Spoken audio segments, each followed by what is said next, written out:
Before Mo Bamba was drafted as a center for the Orlando Magic. It means the world to me to come back to the city and be drafted right where I started everything.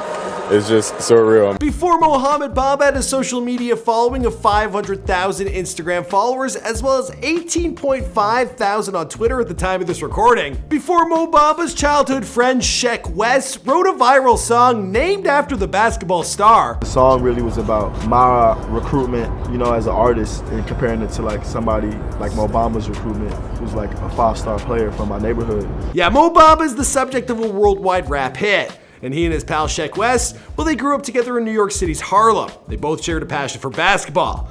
But while Sheck ultimately chose a life in hip-hop, Mo, he stuck with it. And boy, was that a smart decision. In 2018, at the age of just 20 years old, well, Mo was drafted to the Orlando Magic. And at 7 feet tall, well, the Magic Center has had quite the rise to the top, and the new basketball season is just beginning.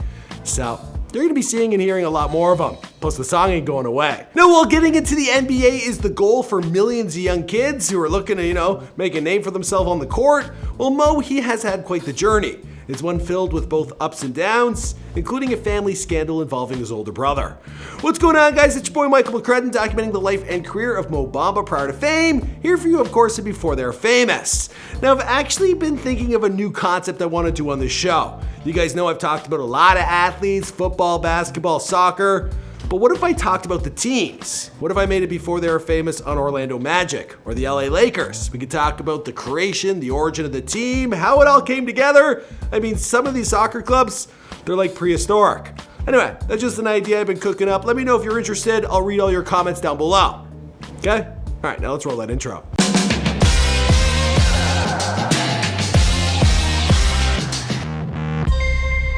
Hey, be sure to subscribe and hit that bell. Boom!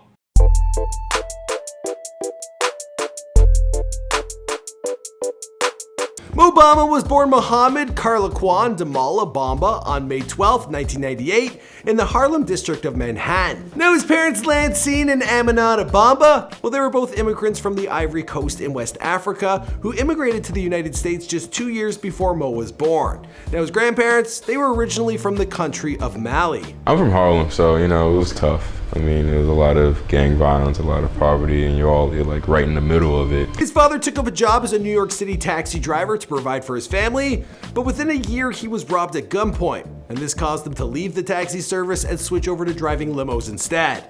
Because those kids on prom, they might barf in your car, but they ain't gonna shoot ya. At least not when I was growing up. Now Mo has an older sister, Sita Johnson, an older brother named Siddiqui Johnson, who also played college basketball, and he has an estranged older brother named Ibrahim Johnson, who is 4 years his senior. Now when he was just 7 years old, Mohamed competed in a national chess tournament, and while he hasn't stated exactly how far he went, he did say that he placed pretty high. Mo's interest in basketball came at 6 years of age, playing at the legendary King Dome Playground, located between Malcolm X Boulevard and 5th Avenue in Harlem. It was here where locals would hold the Kingdom Classic, a summer street ball tournament. And Mo, well, he would watch and learn all about the art of defensive basketball. His brother would also teach him at local parks, but being as he was still young, well, he wasn't exactly hip to some of the concepts he was being taught. He described one particular time when he finally got frustrated and he kicked the ball over the fence and then went home. Now he states that King Dome, it became somewhat of a safe haven for him, as Harlem, well, it's known for its street violence. And we actually found some footage of Mo playing on the famous court when he was a teen, so let's take a look.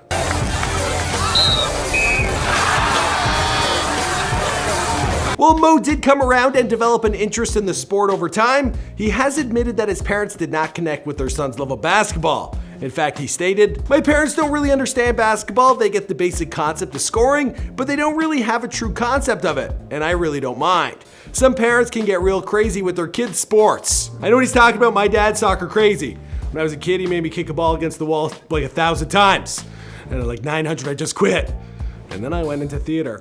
Now from 6th to 9th grade, Mo, he attended the Cardigan Mountain School, an all-boys boarding school in Grafton County, New Hampshire. Greer Love, a student-athlete tutor, well, he was working as part of a basketball program in Harlem, and he found young Mo. Now through several connections, he was pushed to attend the school. Now one of the few African-American students attending the school, Cardigan proved to be quite the adjustment for Mo. They also followed a strict code of conduct. Upon arrival, he had to surrender his cell phone, and the students, they only had access to email and Skype once a week for an hour.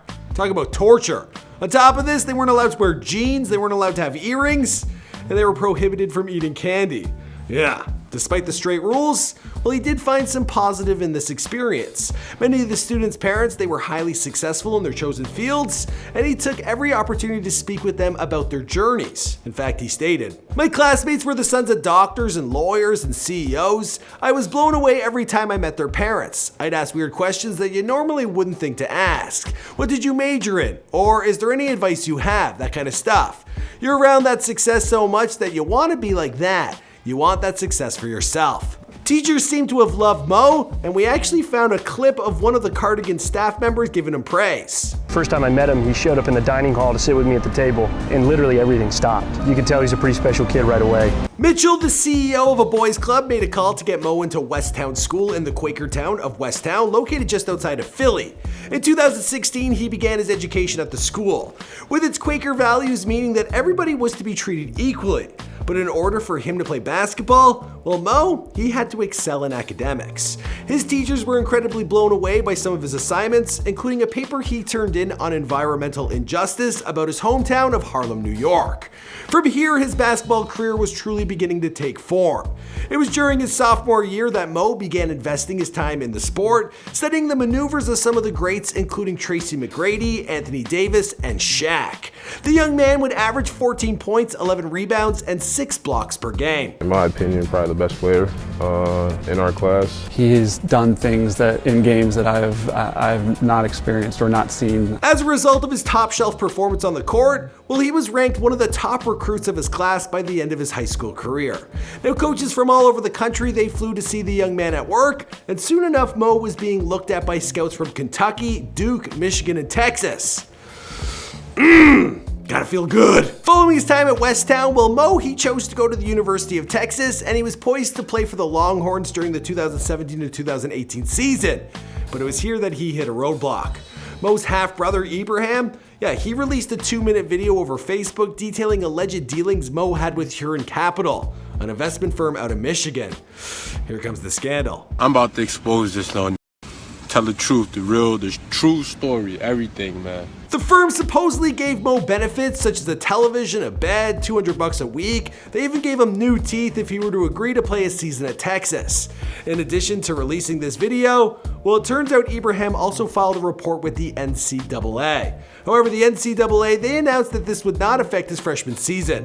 According to the organization, there is no evidence that the young man committed any violation of NCAA rules.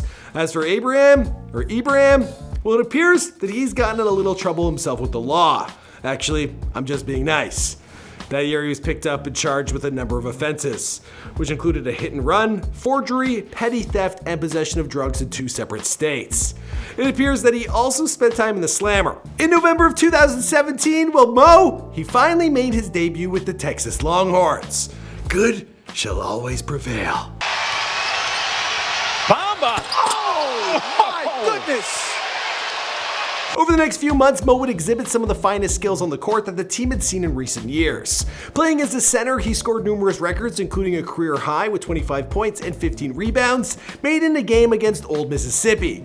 Now, it seemed like he was unstoppable at this time, and he even found himself the subject of his old Harlem buddy Sheck Wes' sleeper hit, Mo Bamba, which racked up over 27 million views on YouTube at the time of this recording. The story that was upon hearing his childhood friend had started rapping, well, Mo asked to listen to some of his music to support him. After liking what he heard, well, he asked Sheck if he could make a song about him. Now, if you want an idea of the type of relationship they had, well, we did it before they were famous on Sheck Wes, so let's take a short look. As a basketball player, Sheck showed great potential, and that probably came in handy that his local friend was none other than Mohamed Bamba, and he would later go on to play as a center for the Orlando Magic. Now, I think we're gonna piece together before they were famous on Mo Bamba. Let us know if that's something you want to see in the comments down below. I'm going to leave a link to that video down below. Now, in March of 2018, following a loss in that year's NCAA men's basketball tournament, well, Mo announced to the world that he would be putting in an early bid for the 2018 NBA draft. The Orlando Magic select Mohamed Bamba from the University of Texas. On June 21st of 2018, he was selected the 6th overall, picked by the Orlando Magic. A couple weeks later, he signed with the team and made his debut with Orlando on October 1st. As for the rest of the story, well, I guess we'll just have to wait and see. Of course, this is before they're famous. My name is Michael McCrudden, and as you know, we make all sorts of celebrity bios here for you on this channel. We have an entire playlist dedicated to athletes, especially basketball. DeMar DeRozan, Stephen Curry, LeBron James, they're all in there. Probably done like a good 100. Be sure to let us know who's next in the comments down below, and I'll see you guys in another video. Go!